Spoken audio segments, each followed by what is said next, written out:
Agriculture से करोड़पति बिल्कुल बनाया जा सकता है। लास्ट ईयर हमने 56 करोड़ किया था। दोस्तों आजकल आप YouTube पर कुछ ऐसी वीडियोस के थंबनेल देख रहे होंगे।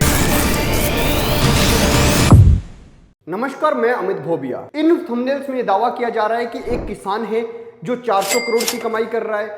एक किसान है जो केवल एक साल में 1800 एकड़ जमीन के ऊपर 56 करोड़ रुपए की कमाई कर लेता है, यानी प्रति एकड़ 3 लाख रुपए से भी ज्यादा की कमाई ऑन एवरेज आती है। तब जाके 1800 एकड़ के अंदर 56 करोड़ की कमाई होती है। वो ये भी दावा कर देता है कि पिछले 3 साल में उसने 33 करोड़ रुपए कमा लिए। कभी वो इसे 100 करोड़ रुपए का कारोबार कह देता है। और ये सब बातें बहुत बड़े बड़े चैनल, आज तक का जो सिस्टर चैनल है किसान तक, वो भी कवर कर रहा है। और कोई उससे ये नहीं पूछ रहा कि भाई आपका कंसेप्ट क्या है। अगर कोई उससे पूछता है कि कंसेप्ट क्या है, तो वो आपको एक ऐसा तरीका बताता है जो मैं आपको बता दूंगा। और उस तरीके से वो ये दावा करता है कि मैंने वास्तव में खेती से करोड़ों रुपए कमाए हैं। तो आज मैं वो तरीके आपको बताऊंगा कि क्या क्या दावे वो व्यक्ति करता है, और उसके बाद आपको मैं बताऊंगा कि उस व्यक्ति ने क्या वास्तव में मेरे हिसाब से कमाई की होगी या नहीं। और दूसरा ऑप्शन आपको दूंगा कि आप बताइए कि आपको क्या लगता है कि वास्तव में इस तरीके से वो कमाई कर सकता है, या फिर वो किसी ऐसे जाल को बिछाने का प्रयास कर रहा है जिसके अंदर ज्यादा से ज्यादा किसानों को उलझा कर और उसके बाद में उनसे एक मोटा फ्रॉड किया जाए। क्योंकि भारत में बहुत बार ऐसी बड़ी कंपनियां आई हैं जिन्होंने एक बार बड़े बड़े दावे किए हैं और उसके बाद में किसानों के हाथ हमेशा निराशा ही लगी है। तो हम बात कर रहे हैं ऋतुराज शर्मा के बारे में। ऋतुराज शर्मा भारत के एक एंटरप्रेन्योर हैं जो कहते हैं कि हम खेती के अंदर एक ऐसी स्ट्रेटजी के साथ काम कर रहे हैं कि पिछले 3-4 साल में ही हमने अपनी फर्म को जो है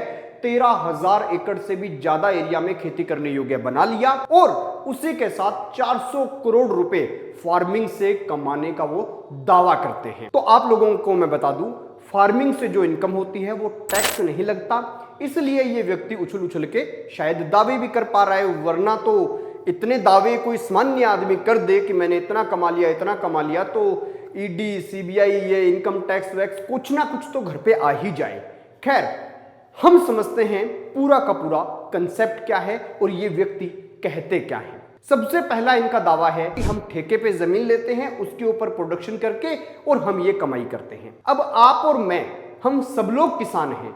आप खुद सोच के देखिए, ठेके पे जमीन लेके क्या इतनी कमाई करना संभव है कि 3-3.5 लाख रुपए पर एकड़ की कमाई हो सके। और दूसरी बात, ये कहते हैं कि हम किसानों को बीज से लेके हार्वेस्टिंग तक का सारा खर्चा, लेबर, हार्वेस्टिंग, बीज, स्प्रे, सब खर्चा पहले दे देते हैं, उसके पैसे पहले दे देते हैं। फिर किसान को कहते हैं कि भैया अब आप खेत के अंदर खेती कीजिए और उसके बाद में जितनी उसमें से प्रोडक्शन होगी वो आप हमें दीजिए, उसमें से कुछ प्रोडक्शन हम रखेंगे, कुछ प्रोडक्शन के पैसे आपको दे देंगे। अगर आप अच्छी फसल पैदा करोगे तो आपको 10% का शेयर और दे देंगे इंसेंटिव के तौर पे। तीसरा कंसेप्ट ये बताते हैं कि हम लोग किसानों को सैलरी देते हैं, यानी हर महीने एक फिक्स इनकम देते हैं जैसे किसी अधिकारी को मिलती है। तो उससे क्या होता है, फार्मर को सैलरी मिलनी शुरू हो गई और उसकी जमीन पे हम खेती करके कमाई कर लेते हैं। अब बताइए, आप और हम सब खेती करते हैं। अगर हाइड्रोफोनिक, एरोफोनिक खेती की बात हो तो मैं ये मानूं कि भाई उसमें कोई अलग तकनीक है,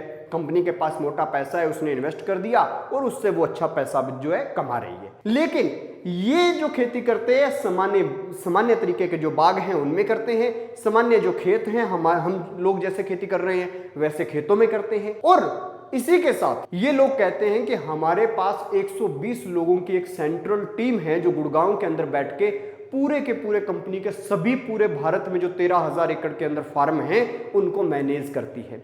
तो उन 120 लोगों को भी सैलरी देनी है। ये कहते हैं कि 4,000 के आसपास किसान हमसे जुड़े हुए हैं, उन किसानों को भी हम सैलरी देते हैं, उनका बीमा करवाते हैं, तीर्थ यात्रा करवाते हैं, उनके बच्चों के एजुकेशन का खर्चा उठाते हैं, उनके हॉस्पिटल का खर्चा उठाते हैं। तो ऐसे दावे करना और कह देना कि हम कॉर्पोरेट वे से खेती करते हैं इसलिए हम जो है इसमें कमाई कर पा रहे हैं, तो ये कितने सच है कितने नहीं, इसमें मुझे कुछ डाउट है, वो मैं आपको बता देता हूं। इनकी कंपनी से मैंने संपर्क करने का प्रयास किया लेकिन संपर्क हो नहीं पाया। इनके जो दावे हैं उन पे मुझे सबसे पहला सवाल तो यही उठता है कि ये अगर ठेके पे जमीन लेके, अब हमारे एरिया में 70,000 रुपए ठेका है जमीन का, उसमें लगभग आप 1 लाख रुपए प्रति एकड़ की प्रोडक्शन नॉर्मल फसल करके भी कर सकते हो। लेकिन जो ठेके पर लेगा वो 70,000 में देगा तो 30,000 रुपए आप ज्यादा कमा सकते हो, इससे फालतू नहीं कमा सकते पर एकड़।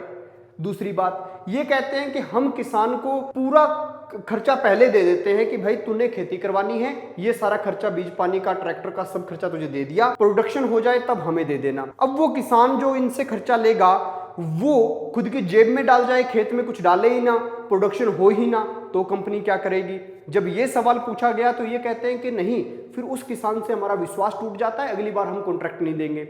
मैं कहता हूं मेरे पास 50 एकड़ जमीन है, आप एक बार मेरे पे विश्वास करके मुझे पैसे दे लो, अगली बार कॉन्ट्रैक्ट मत करना। मेरे तो 20-25 लाख रुपए बन गए, मुझे आपसे कॉन्ट्रैक्ट करके दोबारा क्या करना है। तीसरी चीज ये दावा करते हैं कि हम लोग किसानों को सैलरी देते हैं और ये कहते हैं कि हम 20 एकड़ 15 एकड़ इन किसानों के साथ समझौता करते हैं, छोटे किसानों के साथ नहीं करते, जो भी 14, 13, 12 एकड़ वालों के साथ नहीं करते। तो कुल मिला के बात यह है कि अब जो किसान के पास 15-20 एकड़ जमीन है वो इनकी 20-22 हजार रुपए की सैलरी में क्या निकालेगा। तीसरी बात ये कहते हैं कि इनसे पूछो कि आप बेचते कहां पे हो सामान, भाई आपके कुछ स्टोर बने हुए हैं क्या, डायरेक्ट वहीं बेच लेते हो इसलिए कमाई हो जाती है? कहते हैं नहीं, हम बेचते तो मंडियों में ही है, जैसे किसान बेचता है वैसे, और उसी किसान को लेके जाते हैं साथ में और फिर बेचते हैं, और उसमें से जो शेयर निकलता है वो हम आधा आधा कर लेते हैं। अब मेरा सवाल सबसे बड़ा ये है कि इसने ये सारे दावे कर दिए। तीसरी चीज ये कहता है कि जितनी जमीन हमारे पास है उस पर अलग अलग प्रकार की फसल होती है, तो एक फसल में घाटा लग गया तो दूसरी में फायदा हो जाता है, इससे कैश फ्लो बना रहता है। अब कैश फ्लो बिजनेस के लिए अच्छा होता है, लेकिन सबसे जरूरी बात ये होती है कैश फ्लो में कि ज्यादातर आपकी कंपनीज जो है वो हाइप पे होनी चाहिए, अच्छी चल रही होनी चाहिए। मतलब अलग अलग खेतियां सब अच्छी हो रही हो, एक आधी खेती खराब हो तभी हम ये मानते हैं कि कैश फ्लो।